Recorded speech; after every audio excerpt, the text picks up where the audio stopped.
Kenapa di antara semua yang diperintahkan, yang paling diutamakan, yang selalu disebut-sebut sebagai tiang adalah sholat? Keren banget. Kenapa sholat? Keren banget. Kalau sederhana begini, kalau aku secara pribadi ya, setiap Buddha itu harus punya sesuatu yang menandakan bahwa dia itu Buddha. Dan bahwasanya Allah itu adalah majikan. Jadi contoh ya, kalau Mas hire seorang karyawan, maka dia hanya menjadi karyawan Mas kalau Mas kasih tugas kepada dia.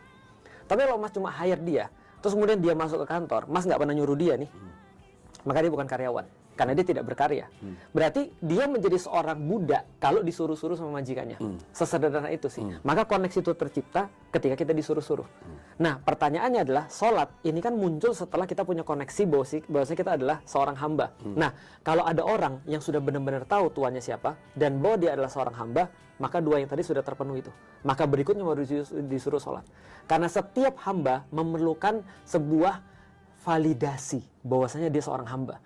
Maka seorang pecinta akan memerlukan validasi ketika dia mencintai seseorang. Kamu mau aku apa sih? Maka biasanya kalau ada orang yang mencintai seseorang, pertanyaan sederhana, mau makan apa? Kamu mau pergi kemana? Dengan kata lain dia cuma bilang ini, kamu mau aku apa? Maka ketika dia sudah punya rasa cinta itu, koneksi itu, maka dia bilang sama Allah, ya Allah, aku harus apa? Allah bilang, koneksimu terhadap aku yang paling penting adalah sholat. Maka pertanyaannya berganti, karena kita sudah menyelesaikan kenapa, pertanyaan berganti menjadi bukan kenapa harus sholat, tapi pertanyaan adalah bagaimana cara sholat yang menyenangkan engkau ya Allah.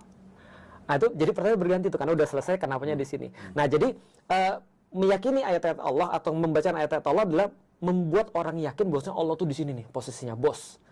Dan juga membuat kita humble down, ini maksudnya adalah mensucikan diri kita. Nah, maka sholat adalah hasil daripada membacakan ayat-ayat Allah dan kita humble down. Baru terjadi koneksi. Sholat literally bermakna koneksi. Sehingga sholat literally bermakna koneksi. Umur gua 45 baru tahu ini. Nah, artinya kalau kita punya tuan namanya Allah, majikan, dan kita adalah hambanya, kita bilang, aku pengen koneksi. Maka ketika kita punya smartphone, maka itu nggak ada gunanya kalau nggak ada koneksi. Sholat adalah koneksi. Sesederhana itu.